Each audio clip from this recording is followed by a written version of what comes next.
Da fata mun gama installing Android Studio ɗin, kuma Android Studio ta gama mana downloading su necessary component da muke buƙata mu designing application ɗinmu.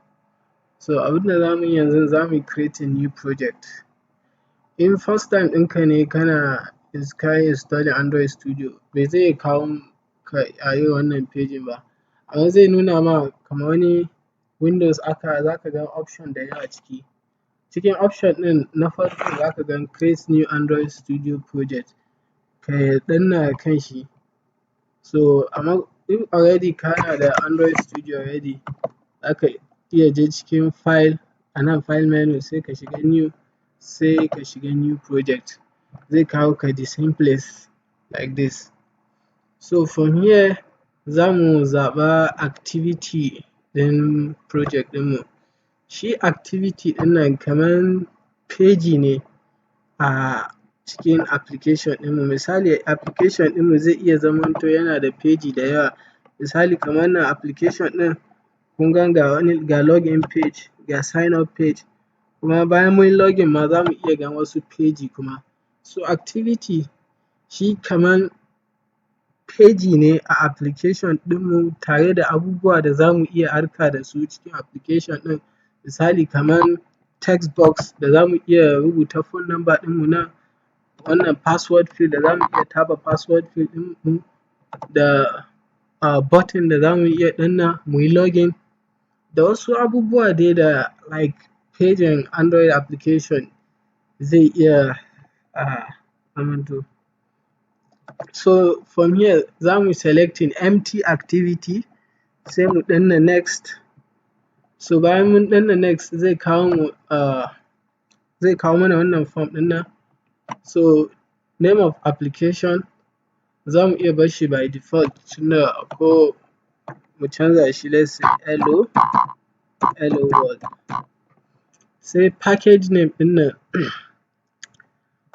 shi package name suna ne da zai bambanta application ɗinmu game da sauran application da ke kan Play Store. So normally ana amfani da reverse domain name a naming wannan package name ɗin. Misali mu ce domain name ɗinmu www.kimiyya.com, za mu iya naming package name ɗin nan idan za mu reversing ɗin shi zai zama com.kimiyya. sai sunan application ɗinmu hello world. Idan za mu naming package name ɗin nan kenan. Amma tunda ba wai za mu publishing application ɗin nan a Play Store ba, kawai muna ɗan jarraba da shi ne, so ba sai mun canza package name ɗin, za mu iya bar shi yanda take as default. Sai wannan save location da muke so Android Studio ta mana saving ɗin project file da muke so mu yi creating yanzu. So a nan language ɗin nan za ku ga language guda biyu ne, ku zaɓa Java, in abun ma bai zaɓa maku Java ba by default, so ku zaɓa Java.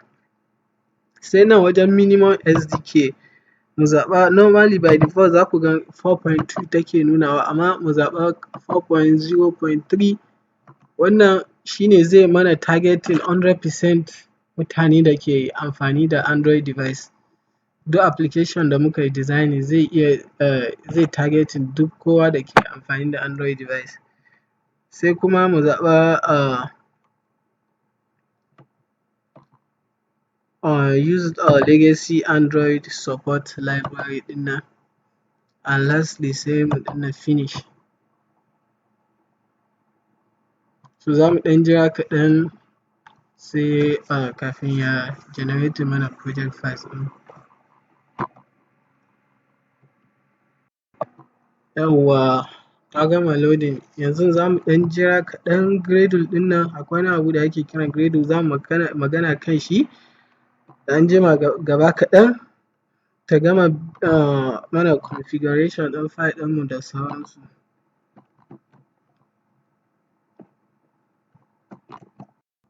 Yawwa bayan haka mun ga ta gama loading, sai mu diba nan wajen build ɗin nan, da ya nuna configure successful to we are good to go kenan, komi is normal.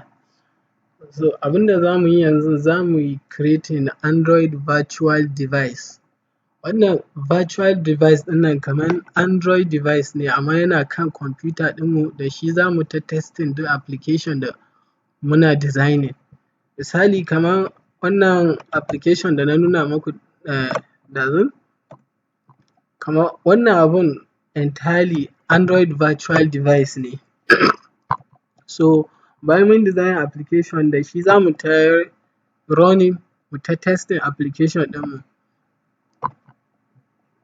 So idan za mu creating Android virtual device, mu kai cursor ɗinmu kan ga wani icon nan kaman waya, sai a ƙarƙashin shi za ku ga wani kala kaman green haka, ku danna shi. So in first time da kuna danna button ɗin nan kenan, bai zai kawo maku wannan screen ba. Abinda zai kawo maku, za ku ga akwai wani command haka, wani button haka da yake ce create virtual device, kawai ku danna kan shi. Amma tunda wannan Android studio ɗin an taɓa creating Android virtual device, shi yasa ya kawo mu nan. Ga Android virtual device da aka taɓa creating, da shi ne na nuna maku wannan application ɗin nan.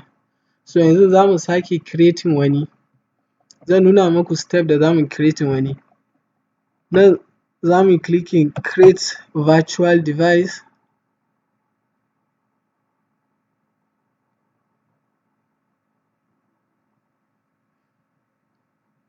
So a nan wajen sai mu zaɓa kaman kalan waya da muke so mu creating ma virtual device ɗin. Ga kalan wayoyi da yawa, ga Pixel, ga Nexus, ga Galaxy, ga duk wanda muke so. Amma preferably kawai mu zaɓa wannan Pixel 2. Amma tunda already na taɓa creating Pixel 2, I will just select Pixel, sai mu danna next.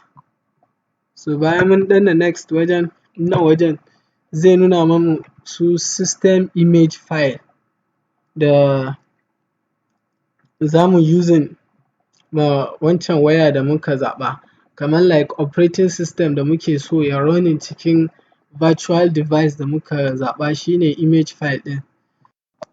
So a cikin list ɗin nan mu zaɓa image file na API level 28. Bayan haka idan ya nuna mana wani link kaman download, mu danna kan download ɗin, ta mana downloading ɗin image file ɗin.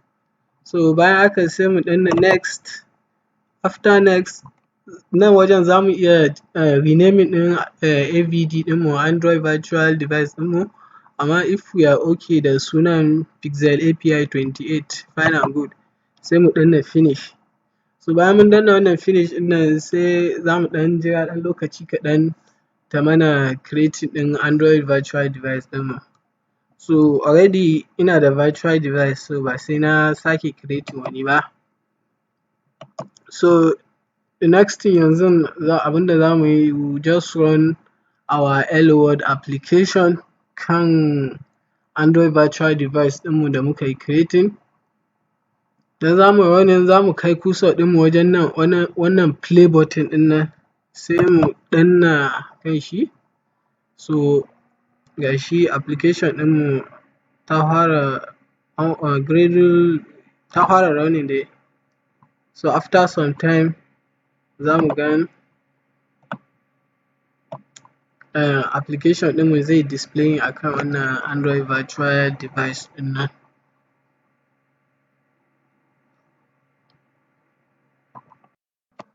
Aha, yawwa ga shi ta gama, kuma ga application ɗinmu, ga hello world ɗinmu. So ya kamata mu taɓa ma kanmu gaskiya, mun yi ƙoƙari sosai.